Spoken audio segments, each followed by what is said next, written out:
भगवद गीता की 15 बातें जो जीवन में बहुत काम आती हैं। तो आइए जानिए। जैसा कि हम सभी को पता है कि भगवद गीता सिर्फ एक किताब नहीं बल्कि संसार के सभी प्रश्नों का एक उत्तर है। इसमें दुनिया भर का ज्ञान शामिल है। हिंदू धर्म पर आधारित भगवद गीता युवाओं के लिए एक नया वरदान के रूप में सामने आई है। इस किताब में दुनिया के सारे प्रश्नों का उत्तर का जवाब दिया गया है। इस किताब की बातों को अगर आप अपने जीवन में उतारते हैं तो आप अपने आप को एक नई राह पर पाते हैं, जिस राह पर पहुंचने का कुछ लोगों का सपना होता है। अपने ज्ञान के चलते और इस किताब के चलते और एक पॉजिटिव अप्रोच के चलते अपने जीवन का सही मार्ग, सही दिशा पे लाते हैं। किताब आपको काफी कुछ सिखाती है। पहली बात, कर्म करो, फल की चिंता मत करो। श्री कृष्ण कहते हैं, कर्म करो, फल की चिंता मत करो। हमें अपने कर्मों पर ज्यादा ध्यान देना चाहिए अपने फल की तुलना में, क्योंकि हमारे जैसे कर्म रहेंगे वैसे ही हमारा फल रहेगा। हम अगर बिना रुके कर्म करते जाएंगे तो एक ना एक दिन हमें उसका फल बहुत ही बड़े आकार में मिलेगा ही मिलेगा।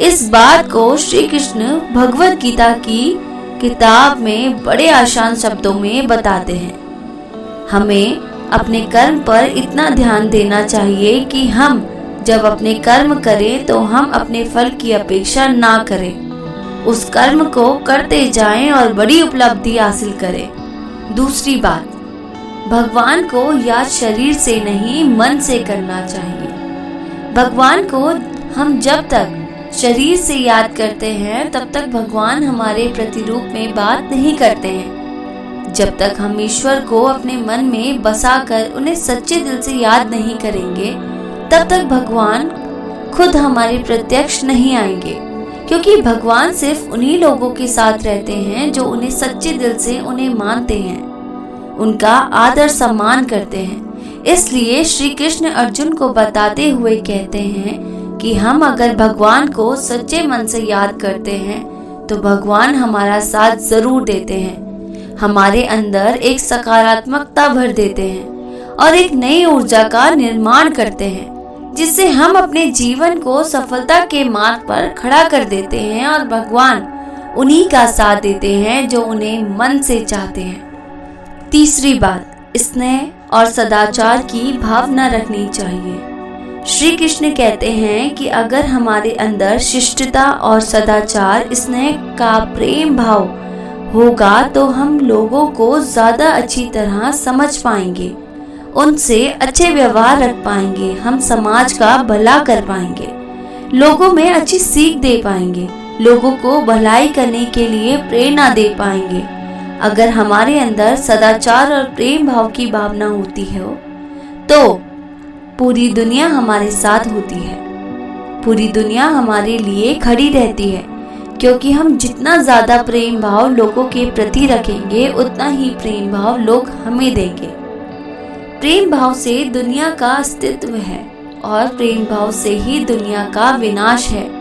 प्रेम भाव के बिना जीवन असंभव है, क्योंकि अगर लोगों के बीच प्रेम भाव नहीं होगा तो लोग एक दूसरे को कभी समझ ही नहीं पाएंगे, एक दूसरे में ईर्ष्या की भावना को पैदा करके इस पूरी सृष्टि का विनाश का कारण बनेंगे।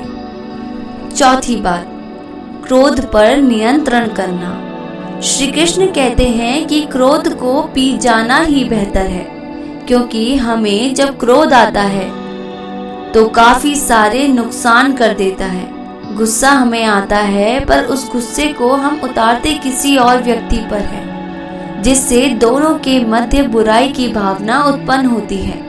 इसलिए श्री कृष्ण ने क्रोध को बहुत ही खराब माना है और कहा है कि व्यक्ति को क्रोध नहीं करना चाहिए। उसको अगर किसी बात पर क्रोध आ भी रहा है तो उस बात को वह शांति पूर्वक सुने, समझे और उस परिस्थिति को देखकर उसमें सुधार करे, ना कि क्रोध करे। क्रोध एकमात्र ऐसा जरिया नहीं है, क्रोध से कुछ भी हासिल नहीं होता है, ना ही कुछ सुधार होता है। क्रोध से सब कुछ बर्बाद ही होता है। इसलिए क्रोध ना हम भी करें और ना करने दें, इस बात को अगर जीवन में अपना लिया तो आप लोगों को कुछ एक नजरिए से देखेंगे, जिससे एक नई ऊर्जा उत्पन्न होगी और इस ऊर्जा से आपके जीवन पर बहुत ही गहरा प्रभाव पड़ेगा और आपकी जिंदगी काफी हद तक निखर कर सामने आएगी। 5वीं बात, मिट्टी से बने हो मिट्टी में ही मिल जाओगे।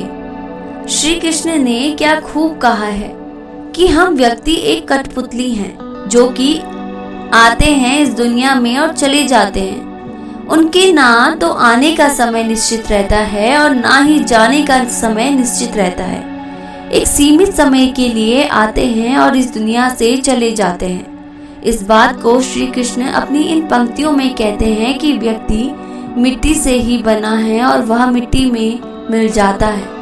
उनका अस्तित्व सिर्फ इतना ही है। इसलिए व्यक्ति को लोभ, लालच की भावना नहीं रखनी चाहिए, क्योंकि ना तो वह कुछ लेकर आता है और ना ही वह कुछ लेकर जाता है। वह जिंदगी भर काम करता है अपने दूसरों के लिए और मरने के बाद वह दूसरों के लिए ही सब कुछ छोड़ जाता है।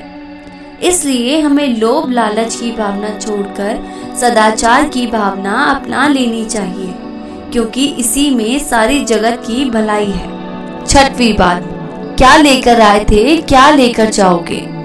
श्री कृष्ण कहते हैं कि व्यक्ति इस दुनिया में ना कुछ लेकर आया था और ना कुछ लेकर जाता है। फिर व्यक्ति इतना लालच, लोभ और अहंकार किस बात का दिखाता है, जब उसके पास अपना कुछ भी नहीं, उसके पास उसका नाम भी खुद का नहीं, वह भी दूसरे ही देते हैं। तो लोग अपने लालच क्यों दिखाते हैं। व्यक्ति क्यों भूल जाता है कि वह इस दुनिया में कुछ लेकर नहीं आया था और ना ही कुछ लेकर जाने वाला है, पर वह लोगों में बुराई पैदा करता है, लोगों को नुकसान पहुंचाता है, इस जगत के स्रोतों का गलत इस्तेमाल करता है, पर वह भूल जाता है कि कुछ लेकर जाने वाला नहीं, सब कुछ यहीं छूट जाएगा। तो लालच और लोभ किसी बात का नहीं रखना चाहिए। हमें लोगों से प्रेम भावना का व्यवहार रखकर इस दुनिया को अपना मानकर अपनी जिंदगी इस दुनिया पर ही निछावर कर देनी चाहिए और उन्हीं के लिए काम करना चाहिए, क्योंकि अगर व्यक्तियों में स्नेह भावना का भाव आ गया तो यह दुनिया बदलते देर नहीं लगेगी। उसे दूसरों की जिंदगी अच्छी लगती है, उसी पर उसकी नजर रहती है। इस बात को श्री कृष्ण कुछ यूं कहते हैं कि हमें चिंता छोड़कर ध्यान रखना चाहिए, जीवन में जो कुछ भी होगा अपने निश्चित समय पर ही होगा, उस पर हमारा कोई हाथ नहीं है, यह हमारे हाथ में नहीं है। इसलिए चिंता छोड़कर हमें अपने कर्म पर ध्यान देना चाहिए, क्योंकि अगर काम अच्छा होगा तो अच्छा सब कुछ होगा। इसलिए चिंता छोड़कर धैर्य रखो, जो होना है वह होकर रहेगा। इसमें ना हम कुछ कर सकते हैं और ना ही कुछ कर पाएंगे, यह हमारे हाथ में नहीं है। इसलिए अपने कर्म पर फोकस करें, उसी से जीवन का निर्माण और विनाश होगा। 8वीं बात, त्याग को अपनाओ। जिंदगी में त्याग बहुत अहम भूमिका निभाता है। जो व्यक्ति त्याग करना जानता है वह अपने जीवन में सब कुछ पा लेता है। जिसकी चाह वह रखता है वह ऐसे मुकाम पर पहुंच जाता है जहां पर कभी वह जाने की सिर्फ सोच करता था। ऐसे मुकाम को हासिल करने के लिए हमें अपनी जिंदगी में काफी कुछ छोड़ना पड़ता है। हमें अपने ऐशो आराम और अपनी रोजमर्रा की जिंदगी को छोड़कर ऐसी जिंदगी को अपनाना पड़ता है जिसको हम कभी जीना नहीं चाहते, पर उस जिंदगी को जीकर हम अपने आने वाली जिंदगी को इतना बेहतर बना लेते हैं कि हमारा पूरा जीवन सफल हो जाता है। इसलिए श्री कृष्ण कहते हैं कि जीवन में त्याग करते रहना जरूरी है। अगर हम त्याग नहीं करेंगे तो इस जीवन का कोई उद्देश्य नहीं रहेगा। जीवन में त्याग करना जरूरी है। त्याग से हमारे खुद में परिवर्तन होता है और जिंदगी में भी सुधार होता है। इसलिए त्याग करते रहना चाहिए। 9वीं बात, परिश्रम पर विश्वास रखो। श्री कृष्ण कहते हैं कि हमें अपने परिश्रम पर विश्वास रखना चाहिए। अगर हम अपने परिश्रम पर विश्वास रखेंगे तो हमें कभी हार का सामना नहीं करना पड़ेगा। अगर हम अपने कर्म, परिश्रम, मेहनत पर अटूट विश्वास रखकर उसे कायम रखेंगे तो हमें उससे बहुत अच्छे परिणाम मिलेंगे। वह परिणाम आपको जीवन जीने में बहुत आसान होंगे, क्योंकि एक परिश्रम ही है जो एक रंग को राजा बना देता है और एक राजा को रंग बना देता है। अगर आप परिश्रम और सही निर्देश और सही दिशा में काम करते हैं तो जीवन में सफल होना पक्का ही है। पर अगर आप अपने परिश्रम पर विश्वास नहीं रखते हैं, उसमें आप धोखा करते हैं, तो आप याद रखना कि आप धोखा भी खुद के साथ कर रहे हो। इससे ना ही किसी और की जिंदगी बनेगी, ना ही कुछ होगा। आप धोखा करोगे खुद के लिए। अपने परिश्रम पर इतना विश्वास रखें कि जो आप कर रहे हैं वह आपको एक ऐसा परिणाम दे जिसकी आपने कभी अपेक्षा भी नहीं की होगी। 10वीं बात, लोगों को स्नेह से जीतो। लोगों को स्नेह, प्रेम भाव से ही जीता जा सकता है। अगर हमें लोगों के बीच रहना है तो उनसे सदाचार का व्यवहार रखना जरूरी होता है। अगर हम उनसे प्रेम भाव से बात करते हैं तो वह भी वैसे ही हमसे बात करते हैं। हम अगर उनका आदर सम्मान करेंगे तो वह भी हमारा आदर सम्मान करेंगे, क्योंकि सम्मान देने से ही मिलता है और सम्मान प्रेम भाव से ही हासिल किया जा सकता है। बिना स्नेह प्रेम भाव के लोगों को जीतना बिल्कुल नामुमकिन सा है। अगर हम लोगों से अच्छे से बात नहीं करेंगे तो लोग हम बिल्कुल भी पसंद नहीं करेंगे और इससे हमारी हार होगी। अगर हमें लोगों को जीतना है, उनके मन में, हृदय में एक अच्छी जगह बनानी है, तो उनका सम्मान और उनके लिए प्रेम भाव हमारे अंदर उपस्थित होना चाहिए। 11वीं बात, जैसा करोगे वैसा ही पाओगे।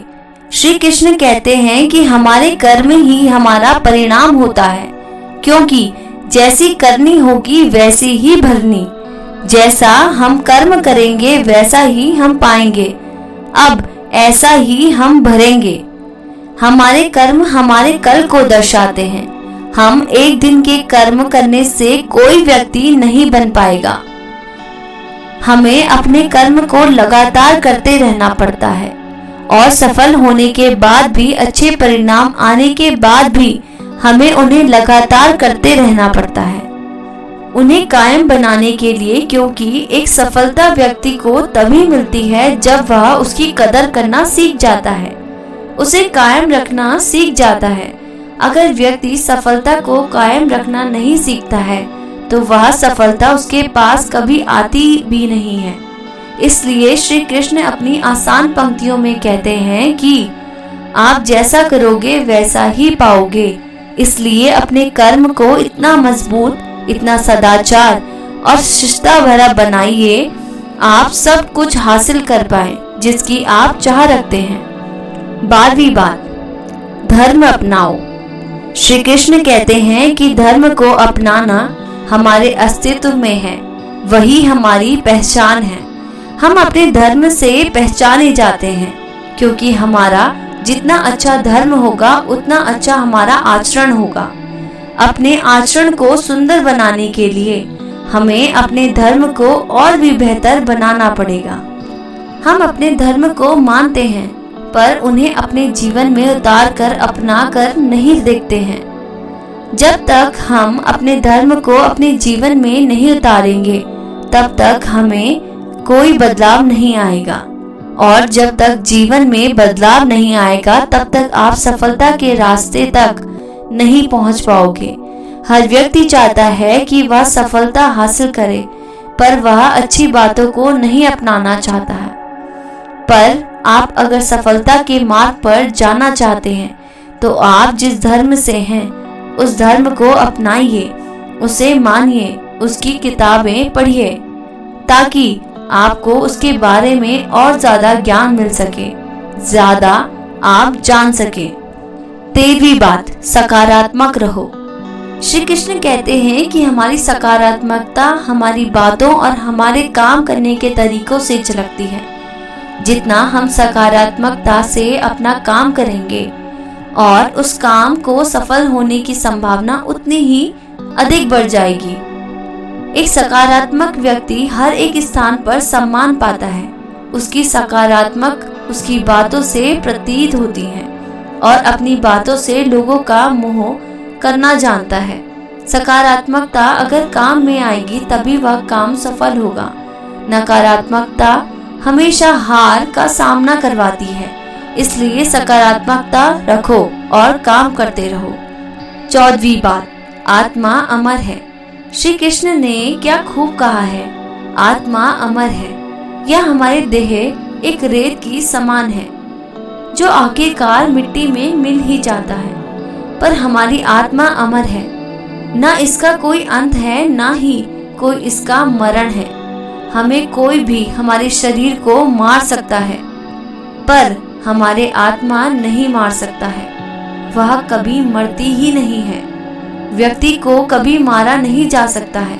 इस बात को श्री कृष्ण अपनी भगवत गीता की बातों में बताते हैं कि व्यक्ति कभी मरता नहीं है, उसका शरीर मर जाता है, पर आत्मा में हमेशा के लिए जिंदा रहता है। 15वीं बात, आप स्वयं अपने जीवन के निर्माता हैं। इन पंक्तियों के द्वारा श्री कृष्ण कहते हैं कि आप खुद ही अपने जीवन के निर्माता हैं। आप जैसा बीज बोएंगे वैसे ही काटेंगे। आप जितना परिश्रम करेंगे आप उतने ही अच्छे परिणाम पाएंगे। आप जीवन में जो स्थान की चाह रखते हैं उस स्थान पर सिर्फ आप एक ही तरीके से पहुंच सकते हैं। वह जरिया है आपकी मेहनत। आप जितनी मेहनत करके अपना अच्छा प्रस्तुत करेंगे उतना ही अच्छा आप पाएंगे। और आप खुद अपने जीवन के निर्माता हैं। आप अपने जीवन को बना सकते हैं, बिगाड़ भी सकते हैं, पर लाखों लोग अपने जीवन में कुछ ऐसी आदतों को अपना लेते हैं जिससे वह अपनी राह कभी नहीं खोज पाते। वह रास्ते से भटक जाते हैं। हर एक व्यक्ति बड़े बड़े स्थान में अपने जीवन में चाहता है, पर वह उसके लिए काम नहीं करता और इसका परिणाम है कि वह कुछ बन नहीं पाता। आपको अगर अपने जीवन में कुछ करना है तो आपको खुद अपने जीवन के निर्माता बनना पड़ेगा और उसे निर्माण करना पड़ेगा। उससे एक नई राह दिखानी पड़ेगी। जब तक आप नहीं सीखते तब तक आप जीवन में कुछ भी नहीं कर सकते हैं। इसलिए श्री कृष्ण कहते हैं कि अपने जीवन में स्वयं ही निर्माता हैं। इसलिए आप अपना ज्यादा समय अपने काम को करने में ही निकालें। तो चलते हैं उपसंहार पे, कंक्लूजन। श्री कृष्ण द्वारा दिया गया ज्ञान जो आज पूरी दुनिया भर में एक वरदान के रूप में साबित होता है। हजारों साल पहले इस दुनिया के सारे प्रश्नों का एक किताब में समाधान दे गए थे। यह किताब हमें एक नए जीवन दाहिनी देती है, जिससे हम अपने जीवन की राह को और आसान बना लेते हैं। बहुत बड़ा ज्ञान देती है। इससे एक अच्छा होगा। सकारात्मक सोच और क्रिएटिव थिंकिंग से इस बात को पढ़ने से हम अपने जीवन में काफी कुछ बदलाव देख पाते हैं। इस किताब में से ही बातें आप जीवन में जरूर अपनाएं। धन्यवाद।